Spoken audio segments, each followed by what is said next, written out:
There, it's on now. Okay. And then more specifically, unitary representations.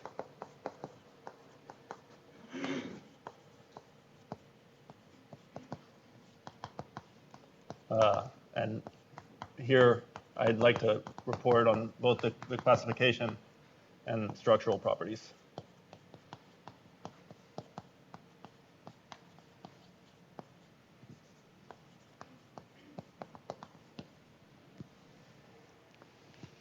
Okay, so I'm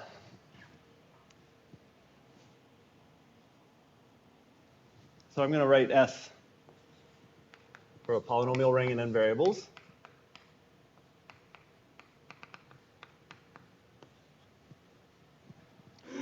And I'll mostly be interested in homogeneous ideals. So homogeneous with respect to the usual grading where everything has, all variables have degree 1. And these correspond to subschemes of the projective space. I write, I mean, normal convention is to start with x0, I guess, but because, but usually I'll be thinking of the cones over these as affine schemes. But anyway, it's easier to visualize things in projective space sometimes. I'll give an example, the kind of ideal that I'm interested in. So let me just right away give an example to give you an idea of geometrically what these things look like. So take let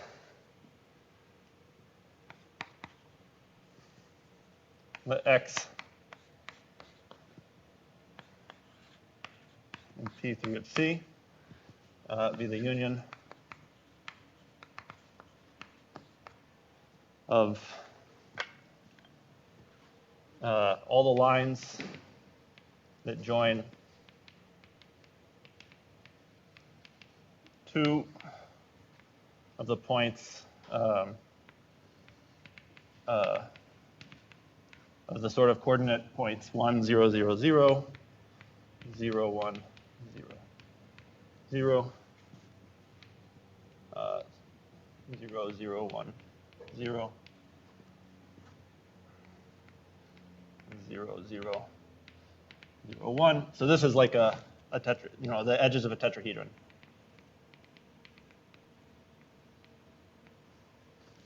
But extended. If I were to visualize the real points, I mean.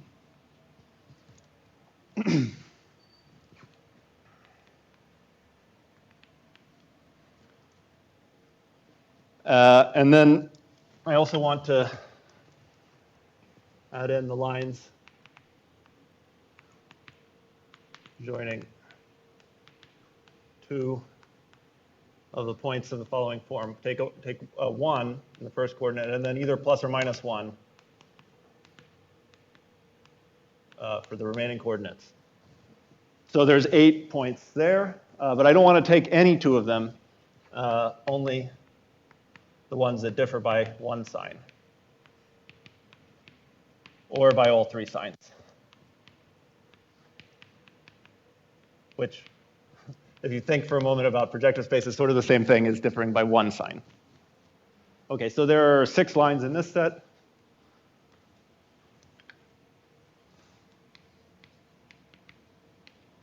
And if you think for a moment about this, I think there are 16 lines here. I'm not going to try to draw this one. I tried last night, and I didn't look so pretty. Probably someone who's better than me at drawing could make it look good, but I'm not going to try. So anyway, take X to be all of these lines. So it's some arrangement of 22 lines. And then I let I be the ideal of functions that vanish on this arrangement.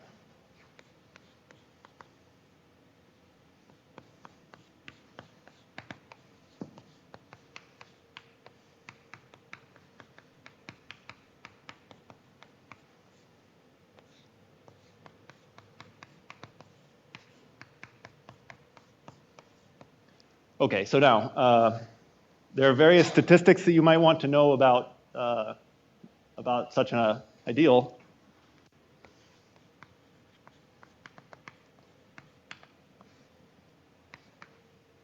So for the first problem, first obvious problem is to find generators. Or even better, a minimal generating set.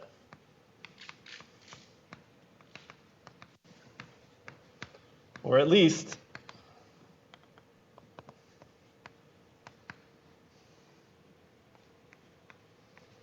how many are there?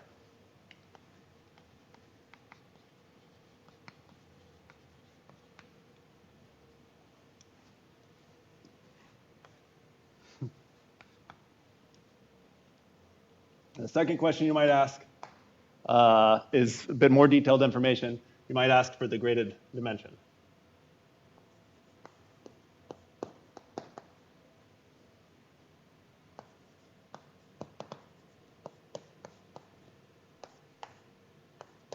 So where I just write I sub d for the set of polynomials in I of degree d.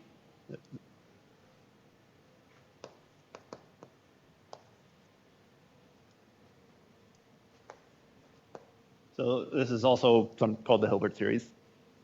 And then the most detailed kind of information is that you might ask for all the syzygies.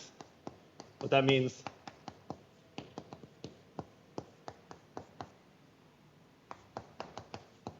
is to find a minimal resolution by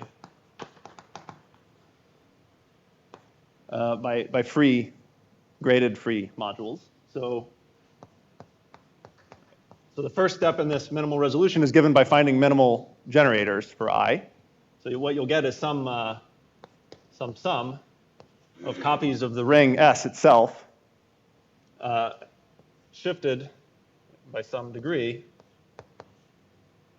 And then it's traditional here to write a sum of B0J. So these are sometimes called the zeroth Betti numbers of the ideal. And this resolution continues, where at the ith stage, so this is the zeroth step, at the ith stage,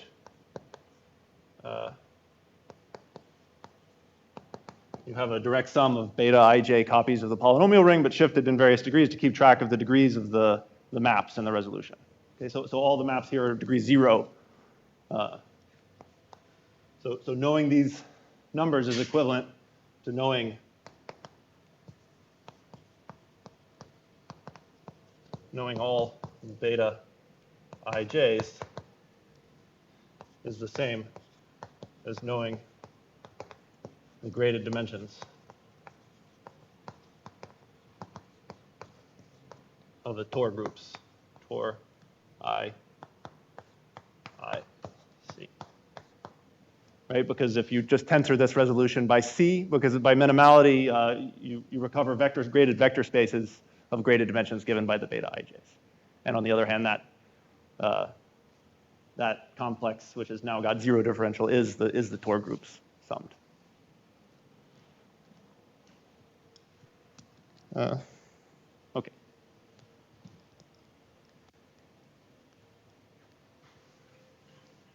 So that's the kind of problem that I want to talk about. I'll come back to the answer for this x at the end.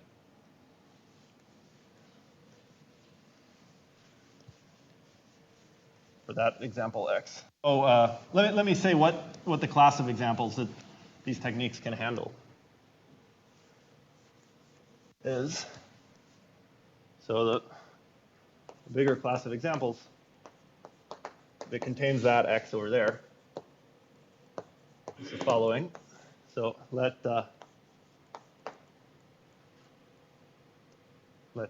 k, l, and m be integers, positive integers.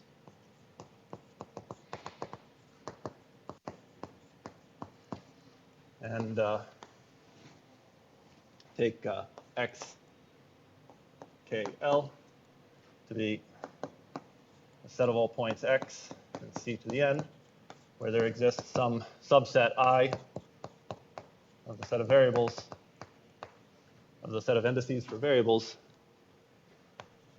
with cardinality exactly k, and the Elf powers of the variables indexed by elements of this subset equal for all indices in the subset. So for instance, if L is just 1, this is just the set of points where some k coordinates coincide.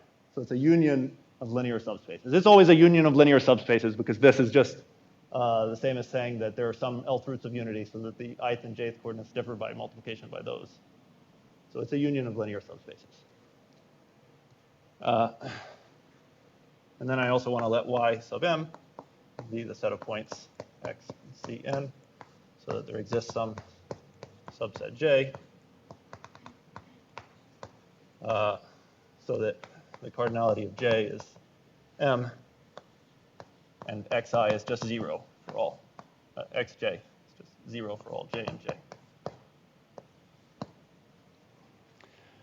Okay, and then I can take I to be the ideal of the union of these.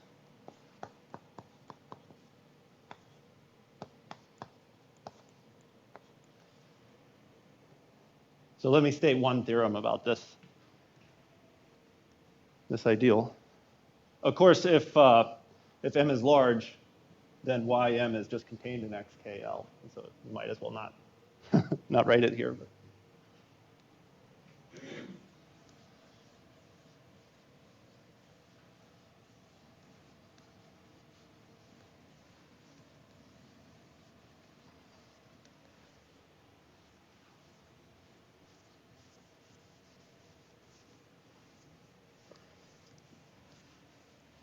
So this x that I wrote down as a parenthetical remark, the previous x is for n equals 4, the ambient dimension 4. So in projective space P3, k is 3, L is 2, and m is 2. So the 6 lines of the tetrahedron are the 6 ways in which you can choose 2 coordinates to be 0. And the other 16 lines come from this set here. Okay, so a theorem, which is due to various people. So there are some combinatorialists, Lee and Lee, for the case k, for the case when L is 1 and m is 1. Sorry, m is 0, or let's just say m is m is n or something. I mean, they essentially didn't consider this additional set. And then Jessica Sidman for m is n, but L and k arbitrary. And then I worked on this recently in this setup. So the theorem is just that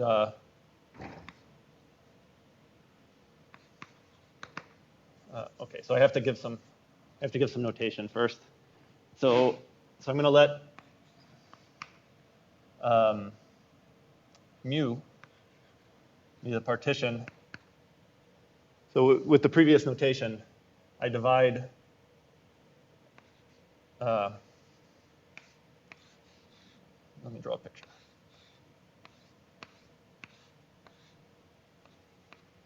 So what I do is I divide n by k minus 1 to get and obtain a quotient and a remainder. So q here is a non-negative integer, and r is between 0 and k. And then I take the partition which records the result of this division graphically. So it has q rows, each of size k minus 1. And then down here at the bottom, a piece of length r. So this would be the example when n is 15, k is 5. So this depends so far only on n and k.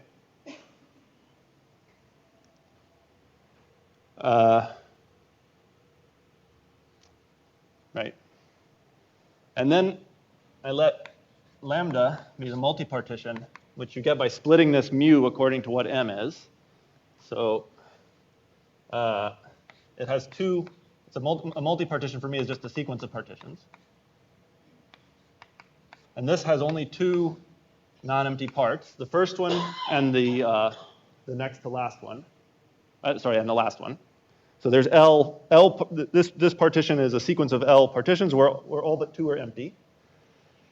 And then lambda 0 is the first M columns. First M minus 1 columns of mu. And lambda 1 is the rest. So let me just do a tiny example. So, okay. So if M in this example, if you took M to be, I don't know, 2, then you would get in the first position just a column of length 4, and in the last, then you get a bunch of empty partitions, and in the last position you would have the rest, which is like this. This would be lambda, this sequence. Okay.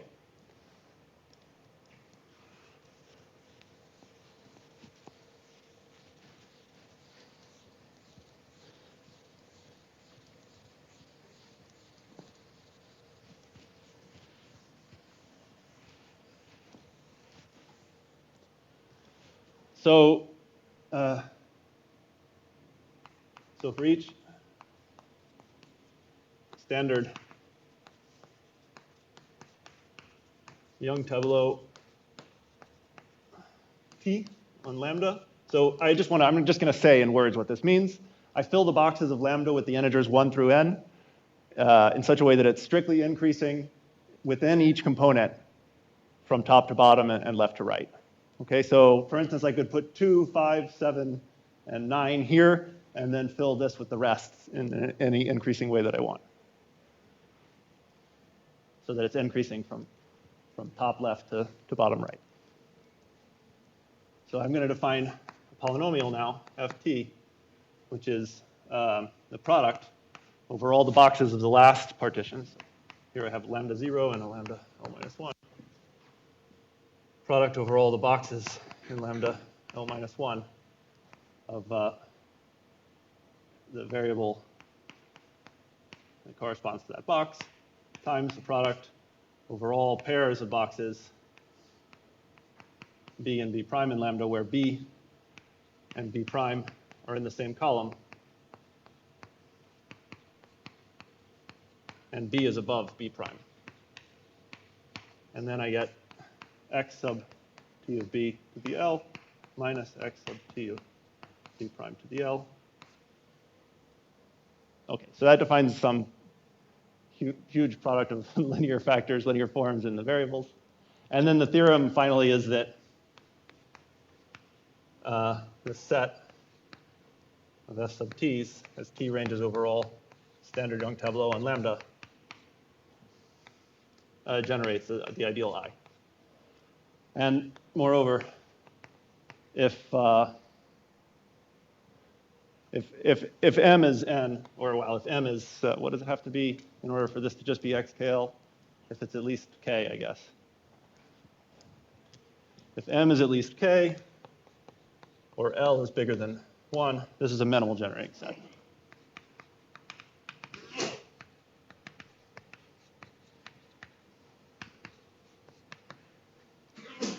Okay, so I'm sure that you can give a proof of this, an elementary proof of this theorem. It's probably somewhat more involved than this result of Li or of Sidman. In general, the point is that it's relatively speaking difficult to compute intersections of ideals, computationally expensive. And so you expect that the combinatorics will be a bit complicated. So already in the case that Li did, it's a somewhat intricate combinatorial argument to prove that this is the right set of generators. Sidman's argument is similar to theirs. And in general, I thought about it for a little while. In fact, this answers a question, answers affirmatively. question of Fagan and of Misha Fagan and Shramov, Konstantin Shramov. So they, in the same context that I'm thinking about these things, they were thinking about them, and they asked whether this was a generating set or not. Okay, so let me just write one line. What is the idea of the proof? The idea of my proof, it's not combinatorial at all. In fact, there's no combinatorics. Surprisingly, all of the combinatorics is just present in the, so this particular set of polynomials under these conditions happens to span the minimal occurrence of the irreducible representation of a certain reflection group indexed by this multipartition. So that's the only place the combinatorics actually enters in this proof. So the idea of the proof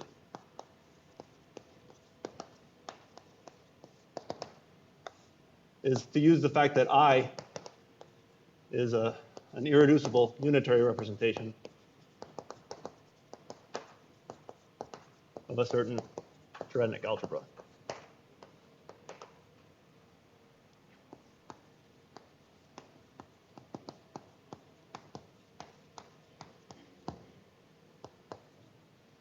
Okay, so now let me explain what a Cherednik algebra is. I don't expect that everybody here knows, so.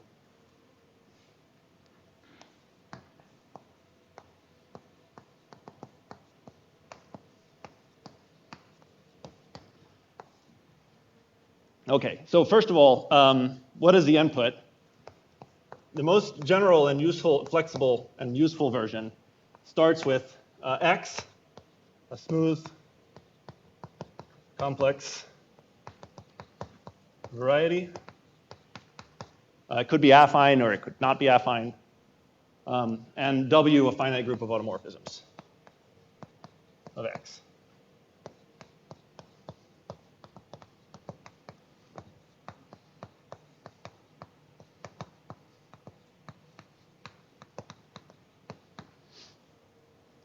And so then what might be called Eddinghoff's sheaf. Eddinghoff associates what he calls a sheaf of Cherednik algebras.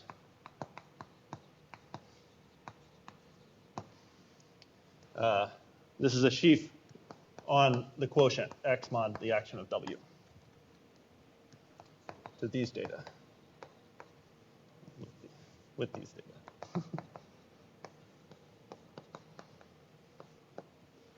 Okay, I'm only going to describe the general definition requires quite a lot of notation. I don't need to introduce it. I'm only going to describe the most important case in detail.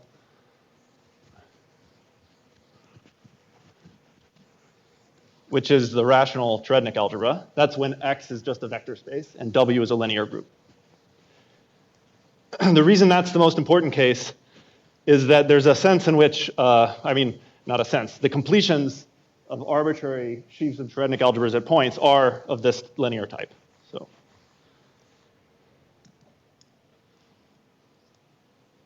the central case is X is just a vector space V.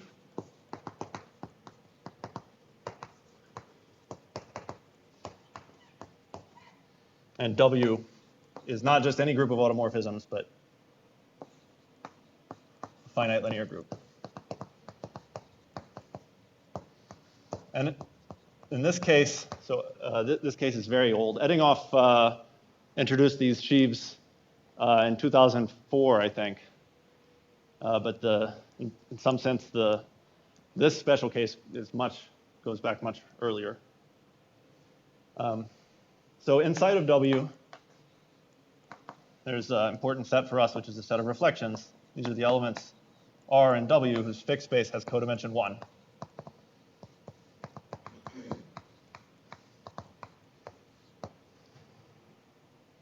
So some people call these pseudo reflections or complex reflections, but I'm just going to say reflections. They don't have to have order 2. They're really more like rotations, right? Because geometrically in complex space, a reflection, what people call a reflection, is really a rotation.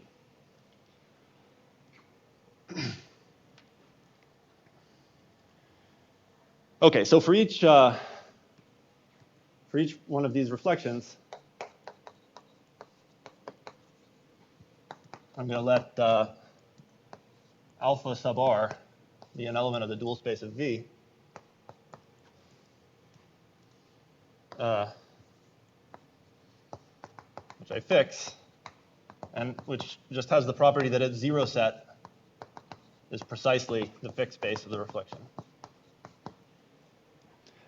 Everything that follows is going to be independent of the choice here of alpha V. It's of course well defined only up to a non-zero scalar, but those choices are going to be irrelevant, as you'll see in a moment.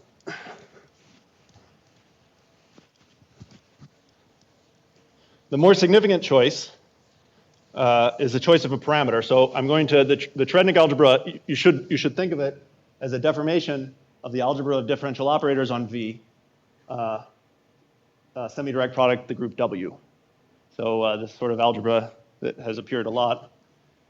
So the rational Cherednik algebra is a deformation of the algebra of differential operators on V, semi-direct product of this group of automorphisms.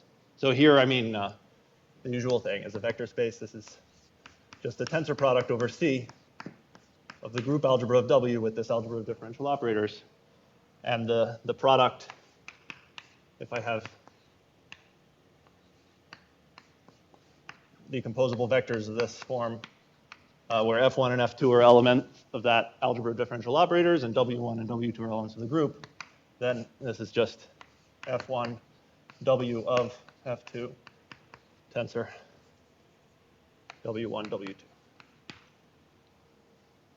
Okay, and this deformation depends on some parameters CR, which I'm going to assume are actually complex numbers. There's, of course, a polynomial version of this, but for now they're just going to be fixed numbers with two properties for me. The central property is that they're conjugate invariant. They're really a class function.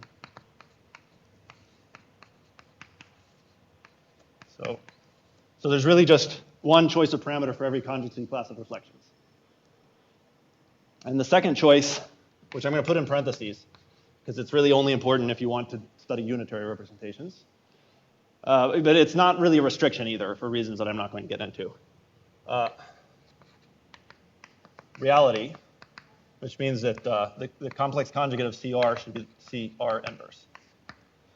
So the reason I impose this condition is that it implies that the Cherednik algebra is self-dual in a sense that I'll make clear in a moment. That the Fourier transform is an automorphism of this algebra.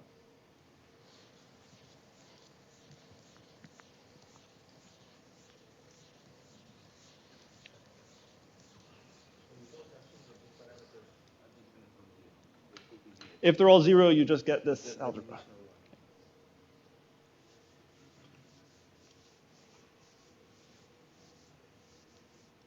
Okay, so let me say the crucial ingredient, which has now been around for like 30 years, is Dunkel operators.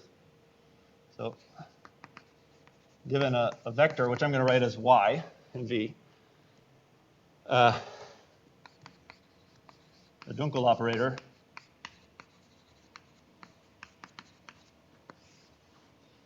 is. So I have to say what y is acting on a polynomial function. It's going to be a deformation of ordinary differentiation. So that's how I deform this algebra, is by deforming differentiation operators. And I just give an explicit formula. So this is the ordinary partial derivative of f in the direction y plus an error term, a minus. It's traditional for me anyway, right? Minus the error term. So the error term is a sum over all the reflections.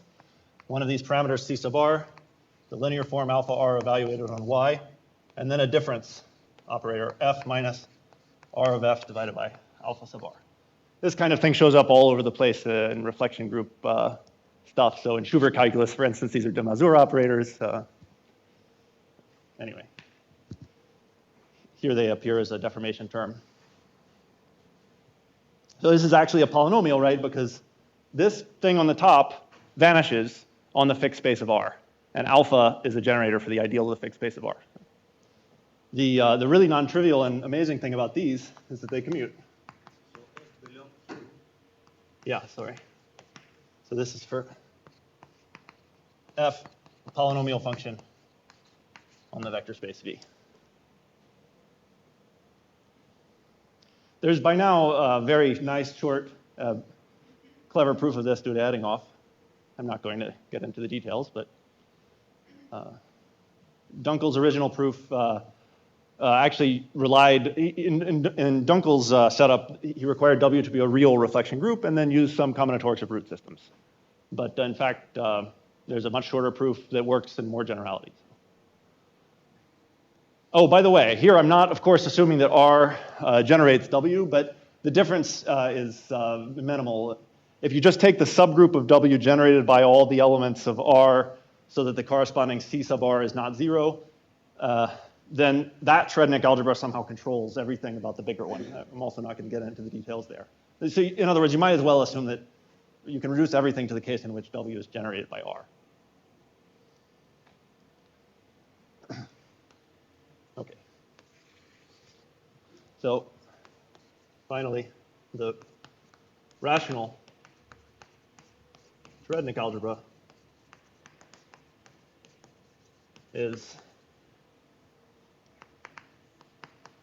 the subalgebra of the endomorphism algebra of the polynomial ring, just C linear endomorphisms, which is generated by, oh, I want to name this, I guess. So the only thing I'm going to vary in this talk is going to be the parameter C. So I'll write it as H sub C. Of course, it's also depends on W and V. Those are the input data here in Eddinghaus construction. And since we're dealing with an affine variety, we just get one algebra. You don't have to think of it as a sheaf in this case, although it's probably better to. Anyway, it's generated by three kinds of operators: polynomials, the group, and the Dunkel operators.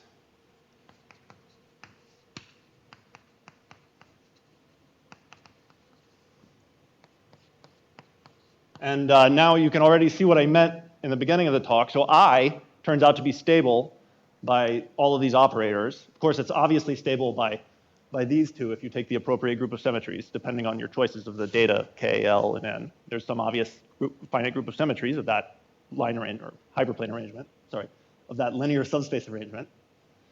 That's the group W that's relevant for the ideal I. And then the quite non-trivial fact is that it turns out to be stable also by these Dunkel operators.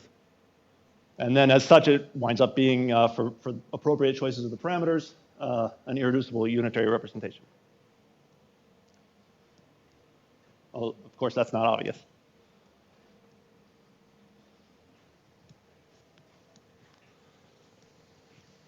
Okay, so this algebra has some basic features which suggest path towards studying its representation theory. So the first, most fundamental feature is that it has a triangular decomposition.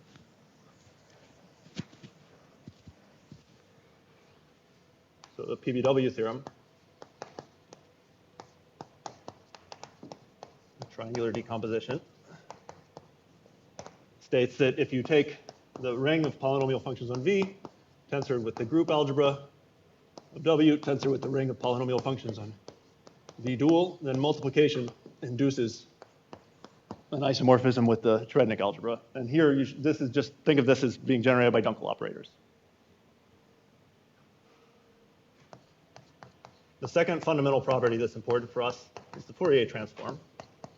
And this exists because of the reality condition I mentioned before. So there exists a conjugate linear anti-automorphism, which I'm going to write just as bar. So H goes to H bar. And what this does is it interchanges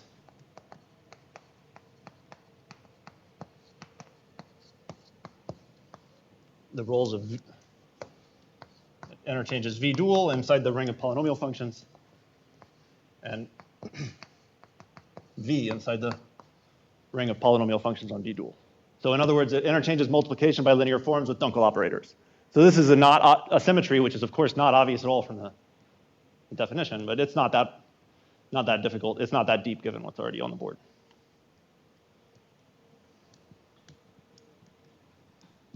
And right, it's called Fourier transform because it's like what the usual Fourier transform induces on the Weyl algebra, interchanging multiplication and differentiation, roughly speaking.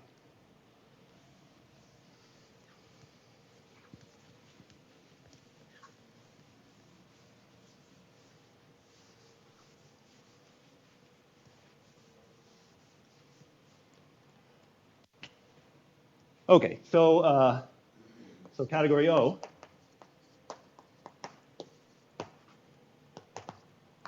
This is a category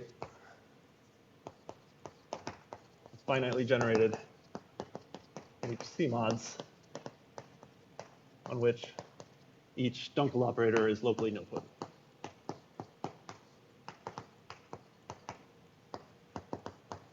So for instance, the defining representation is an object of category O. This is a full subcategory of HC mods on which those two things happen.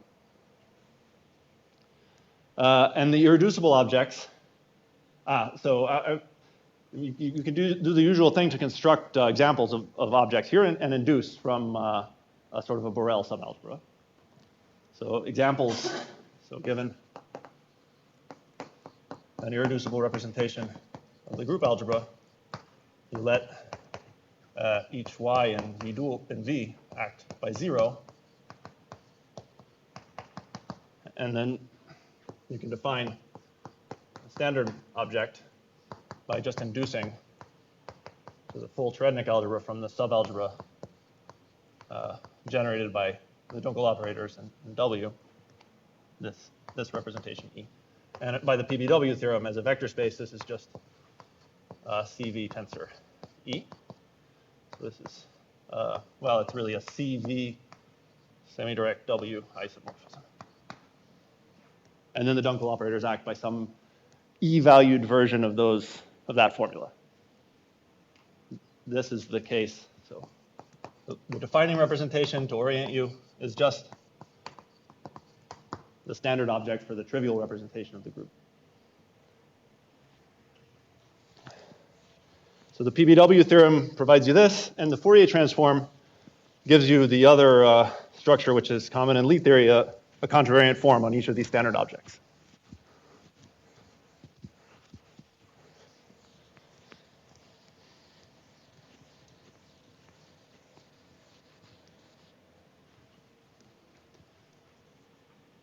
So we can define a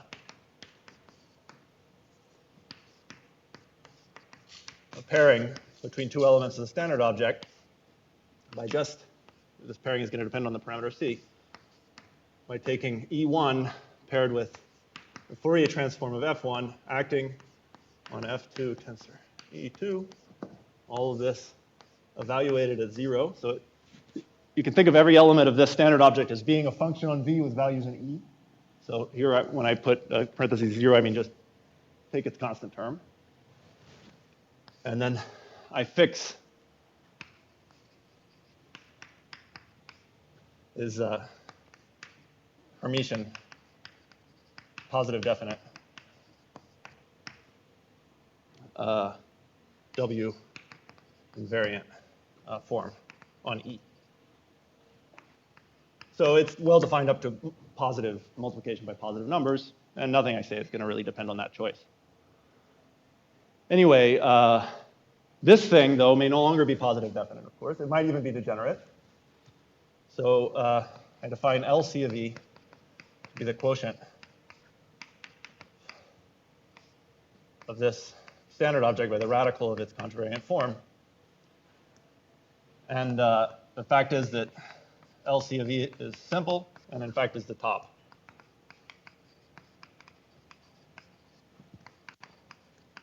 Of the standard object.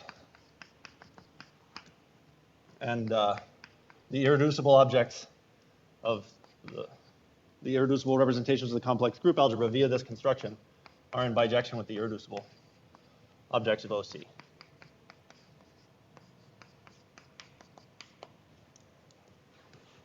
Okay, so there are, of course, many different kinds of character formulas that you could ask for. I just want to mention the two most common fundamental ones. So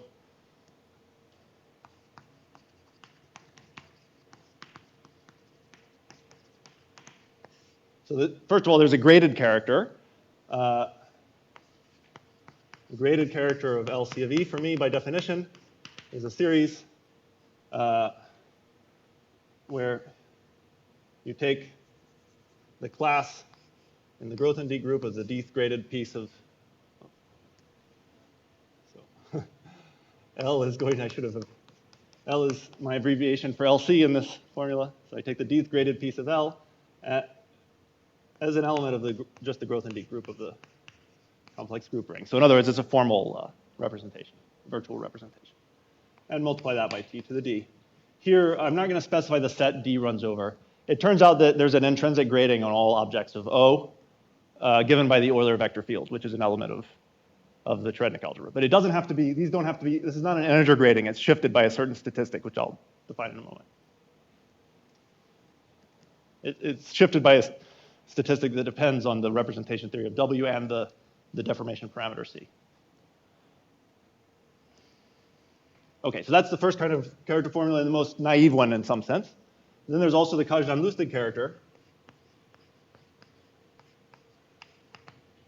which is a sum of dimensions of some x groups. What you do is you calculate the ith x group of the standard object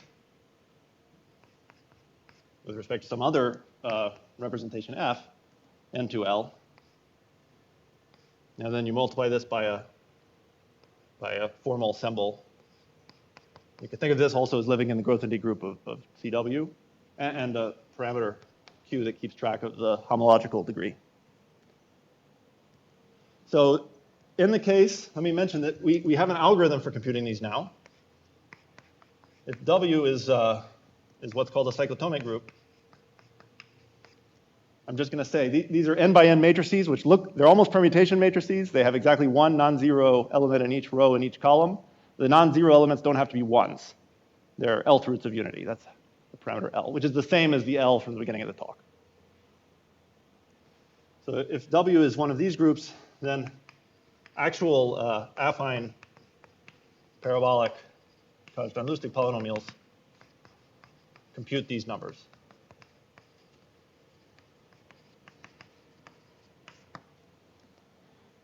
And of course, the parameter Q here is the Q from those polynomials.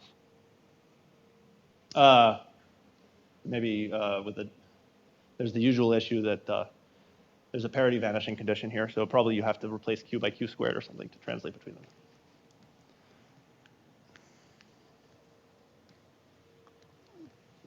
All right.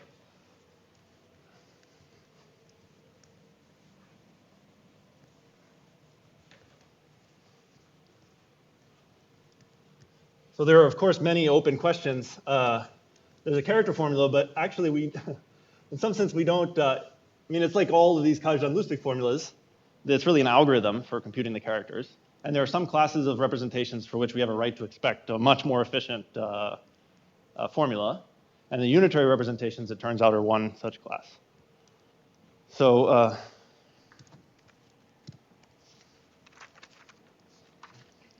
let me now just mention a couple of the problems that have guided my work on this in the last few years. So first of all, find the set of pairs E, C, for which this contravariant form is positive definite on the irreducible representation. So it's always non-degenerate, but it might have a signature. If it's positive definite, then we refer to this LC of E as a unitary representation. And the second problem is to calculate the Kazhdan-Lustig, the graded characters and Kazhdan-Lustig characters of the unitaries. Characters of the unitary representations. Okay. There are, of course, many more problems. I'm just trying to mention the ones that I've been working on lately, and other people working on many other problems. One thing that's maybe surprising here that's different from what happens for, say, Kac-Moody algebras, the smallest like the integrable representations in this setup are the finite dimensional ones. And those are not simple. They're not easy. The finite dimensional representations, we have no analog of the Weil character formula for those, and I think we don't have a right to expect it. They're extremely complicated. So the unitary representations are the right analog of integrable representations, in the sense that the character formulas are much more accessible. Okay, so the progress on this, we're like 1/35 done. So this is done for the infinite family.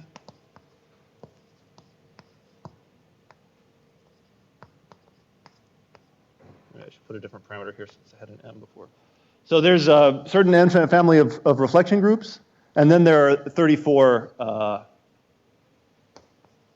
exceptional groups. And we haven't done it for even one.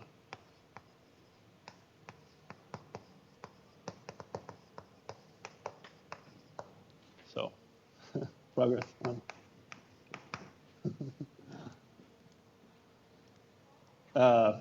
Both we have answers to both questions in these cases. The answer for the classification problem is perhaps not as nice as one would hope for. It's really an algorithm which can be made into a closed form answer for L equals 2 for the type B Weil group.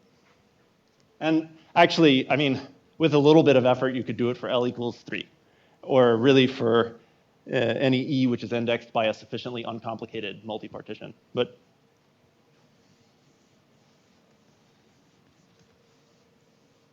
the character formula we have is a bit more satisfying because it's classification. It doesn't rely on the classification. And I'm going to state it I won't state it precisely because I don't have time. But I'll at least give you an idea of what it looks like. And then ask a question, which I think is very interesting.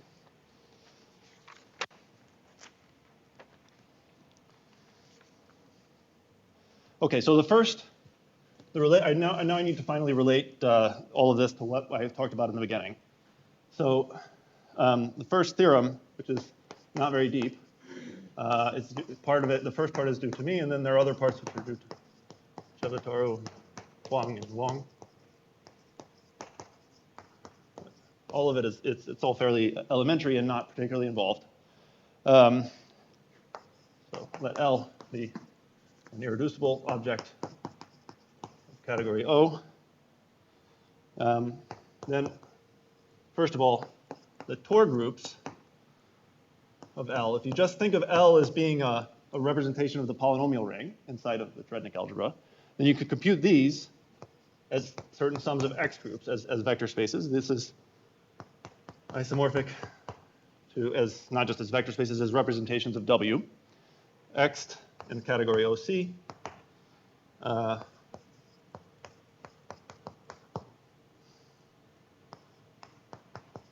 So in other words, if you know the Kaj-Van-Lustig character of L, then in fact it's sort of equivalent to knowing the Tor groups. But more than that, the grading in the Tor groups, there's a sort of equivariant purity property here. You know each of these summands occurs in 1 degree.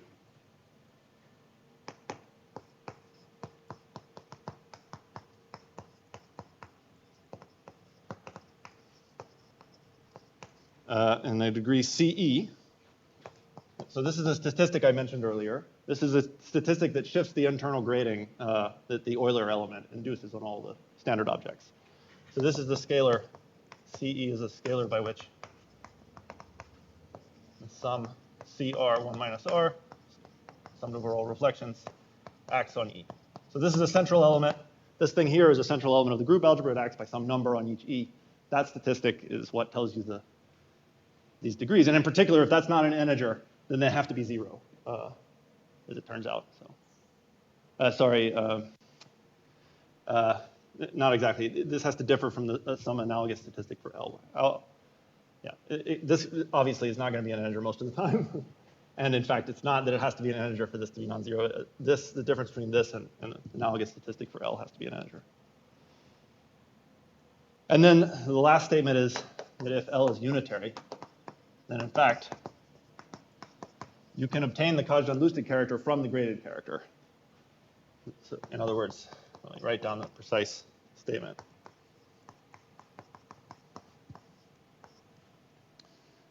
This is just isomorphic to the space of W module homomorphisms from E into the CE minus ith graded piece of L tensor the ith exterior power of the dual of V, which is just here in this, on the right-hand side here, you just need to know the structure of that space, that finite dimensional vector space, as a W module. Okay. So combining this theorem with previous structural results that allowed us to calculate the graded character of the irreducible unitaries, we get a formula for the Kazhdan-Lustig characters. So let me just state that formula, and then I'll say what it says in the example I started with, and then I'm done.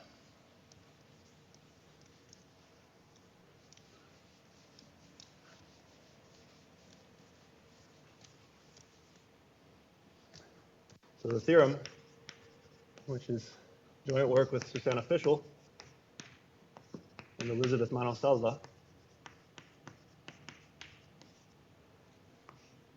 is that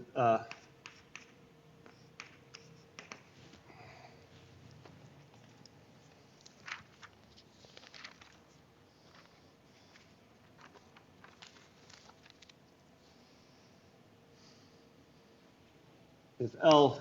Okay, so now L is going to be indexed, let W, let W be one of these groups in the infinite series. This is important. With middle parameter 1, as it turns out, if you know everything about this series, then you know everything about the general one. So I'm just going to state the theorem for this one. Anyway, so if L is LC of lambda, then the dimension of the X group from some standard object into L is given by a sum of certain Littlewood-Richardson numbers multiplied together.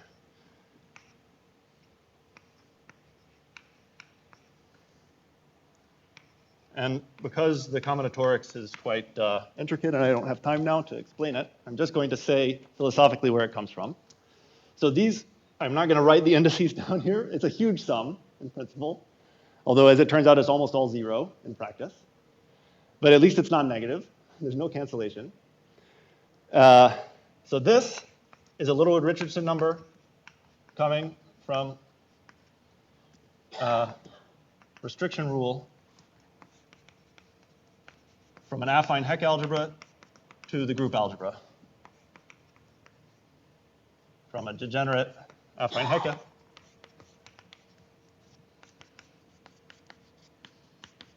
to CW. That's the least trivial part of this formula, and so the least classical part of the formula in some sense. The other two numbers here, these are Littlewood-Richardson numbers coming from tensoring by exterior powers of the reflection representation. So it's because I need to compute the W character of this. First, I need to know what this is as a W module, and as it turns out, it's easier to first identify it as an affine Heck algebra module for a certain affine Heck algebra. It's sitting inside the Cherednik algebra. And then these other little Richardson numbers just come from tensoring by exterior powers. Okay, and the things that are appearing here as indices are certain multi-partitions. And this SC of Q and Q is a tableau, and SC of Q is a certain skew diagram that's obtained from the deformation parameter and the tableau. And unfortunately, I can't say more than that. It's quite practical, though. Even by hand, we can compute. Like the example I mentioned in the beginning is really easy to compute by hand using this formula. It takes like 5 minutes. So let me just say what the answer is there. For the I, for the beginning,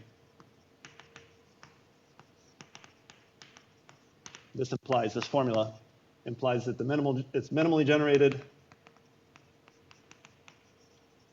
by 6 polynomials, and it has syzygies. There's a 4-dimensional space of linear syzygies and a 1-dimensional space of quadratic relations. And okay, so I'll stop there. Sorry, cutting it pretty close.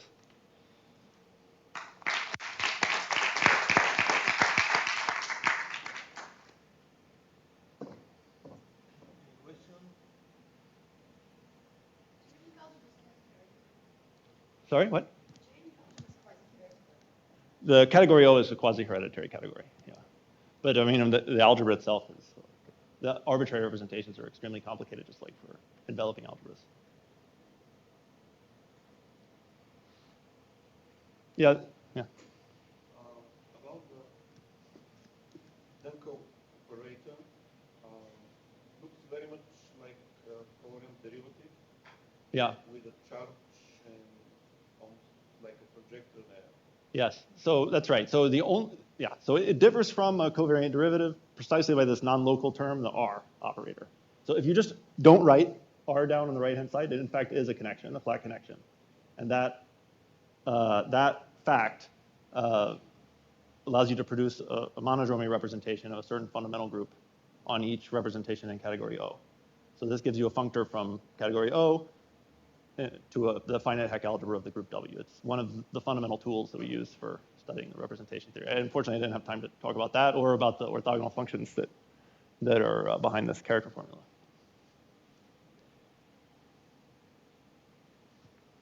So you have the usual character and the Kazhdan-Lustig character. What's the connection?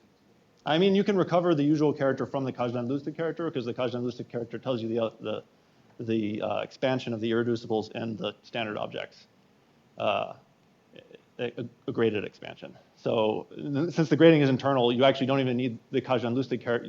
You lose information from it by setting Q equals 1, and you can still get the graded character formula because of the grading being internal. So the Kazhdan-Lustig character definitely contains more information. Although it's not trivial to pass between them. Like from the Kazhdan-Lustig character, for instance, it's completely not obvious if the thing is finite dimensional or not, just as a vector space. It's not, yeah. This is why we actually knew the Kazhdan-Lustig character before we knew, in fact, we still don't have like a closed form classification of which E's and C's give a finite dimensional irreducible.